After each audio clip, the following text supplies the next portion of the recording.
ইতিহাসের বুকে এমন কিছু গল্প খোদাই করা আছে যা সময়ের সাথে সাথে কিংবদন্তিতে পরিণত হয়। আজকের এই আলোচনা ঠিক তেমনই এক গল্প নিয়ে, এক বিশাল সেনাবাহিনী, এক জেদি হাতি, আর এমন এক রহস্যময় ঘটনা যা চিরদিনের জন্য ইতিহাসের মোড় ঘুরিয়ে দিয়েছিল। প্রশ্নটা শুনতেই কেমন অবিশ্বাস্য লাগছে, তাই না? কিন্তু এটাই আমাদের আজকের আলোচনার মূল কেন্দ্রবিন্দু। চলুন এই অসাধারণ ঘটনার একেবারে গভীরে প্রবেশ করা যাক। গল্পের শুরুটা হচ্ছে আরব অঞ্চলের দুই ক্ষমতাধর কেন্দ্রের মধ্যেকার এক দ্বন্দ্ব দিয়ে। একদিকে ছিল মক্কা আর অন্যদিকে ইয়েমেন, আর এই দুইয়ের মাঝে জন্ম নিচ্ছিল এক তীব্র বিধ্বংসী ঈর্ষা। তো এই যে দুটো শক্তিশালী কেন্দ্র, এদের মধ্যে লড়াইটা বাঁধল কেন?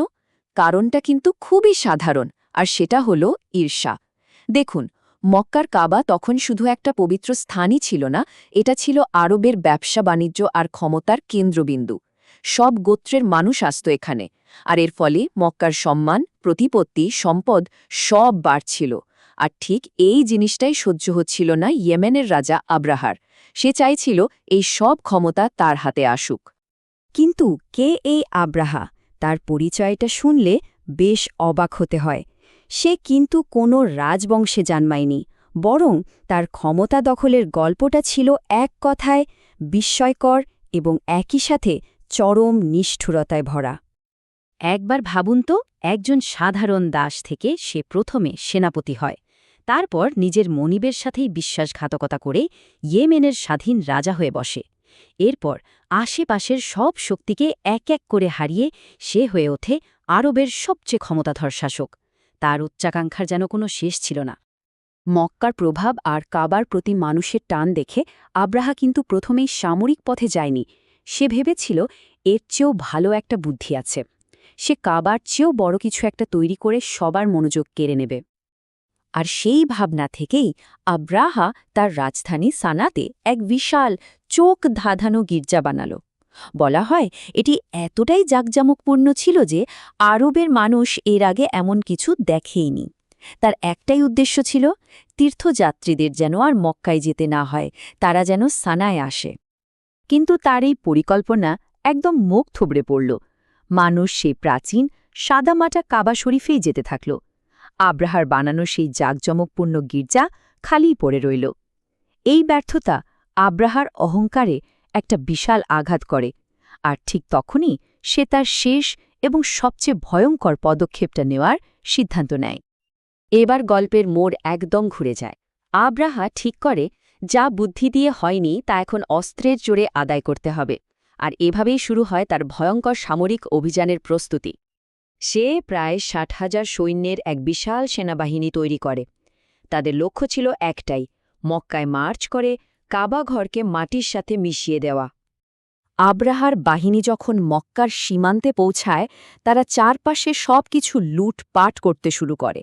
তখন মক্কার নেতা আব্দুল মুত্তালিব তার সাথে দেখা করতে আসেন।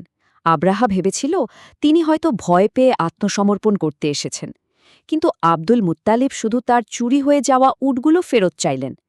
আব্রাহা অবাক হয়ে এর কারণ জানতে চাইলে তিনি শান্তভাবে এই বিখ্যাত উত্তরটি দেন। পরের দিন সকালেই আব্রাহার বিশাল সেনাবাহিনী মক্কা আক্রমণের জন্য পুরোপুরি প্রস্তুত। চারিদিকে তখন চরম উত্তেজনা। আব্রাহা তার সবচেয়ে বড় আর শক্তিশালী হাতি মামুদের পিঠে চড়ে সেনাবাহিনীকে আক্রমণের নির্দেশ দেয়।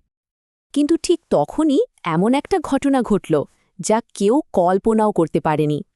সেনাবাহিনীর প্রধান হাতি মাহমুদ হঠাৎ করেই একদম থেমে গেল। এক পাও সামনে বাড়াল না, উল্টো সে মাটিতে বসে পড়ল। সৈন্যরা তাকে মারছে, ভয় দেখাচ্ছে, কিন্তু হাতিটা কাবার দিকে মুখ ফেরাতে একদম নারাজ, যেন কোনো এক অদৃশ্য শক্তি তাকে আটকে রেখেছে। আর এটাই ছিল ভয়ঙ্কর কিছুর একটা পূর্বাভাস। এরপর যা ঘটেছিল তা ইতিহাসের পাতায় এক চরম রহস্য হয়ে আছে।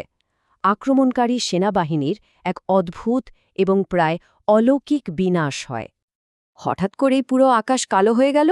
দেখা গেল ঝাঁকে ঝাঁকে অদ্ভুত পাখি উড়ে আসছে, এমন পাখি যা আরবের মানুষ এর আগে বা পরে আর কখনো দেখেনি। আর প্রত্যেকটা পাখির মুখে ছিল একটা করে ছোট্ট পাথর।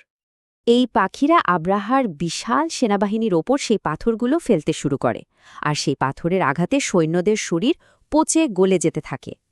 কিছু আধুনিক ইতিহাসবিদ অবশ্য মনে করেন এটা হয়তো গুটিবসন্ত বা এই জাতীয় কোনো মারাত্মক রোগের আকস্মিক প্রাদুর্ভাব ছিল। কারণটা যাই হোক না কেন, ফলাফল ছিল একই, ভয়াবহ। আব্রাহার ৬০,০০০ সৈন্যের বিশাল সেনাবাহিনী চোখের পলকে ধ্বংস হয়ে গেল। আব্রাহার এই শোচনীয় পরাজয়ের ফলাফল ছিল সুদূর প্রসারী। এটা শুধু মক্কার ইতিহাসকেই নয়, বরং বলা যায় পুরো বিশ্বের ইতিহাসকেই এক নতুন পথে চালিত করেছিল। ভাবা যায় এই একটা ঘটনা আরবের পুরো ইতিহাসকেই যেন ওলটপালট করে দিল। মক্কার কুরাইশরা রাতারাতি আরবের সবচেয়ে প্রভাবশালী গোত্র হয়ে উঠল। কাবার পবিত্রতা আর সম্মান বেড়ে গেল বহুগুণ। কিন্তু সবচেয়ে বড় ঘটনাটা তখনও বাকি ছিল। ঠিক এই বছরেই, যাকে বলা হয় হাতির বছর, মক্কাতে এক শিশুর জন্ম হয়। তার নাম রাখা হয় মোহাম্মদ, আর তিনি হলেন ইসলামের শেষ নবী। তাহলে শেষ প্রশ্নটা এটাই দাঁড়ায়, কিভাবে একজন রাজার অহংকার আর তার এক ব্যর্থ আক্রমণ পরোক্ষভাবে এমন এক পরিস্থিতি তৈরি করল যা একটি নতুন বিশ্বধর্মের উত্থানের মঞ্চ প্রস্তুত করে দিয়েছিল? এটা ইতিহাসের এক অদ্ভুত পরিহাস যা আমাদের বারবার ভাবতে বাধ্য করে।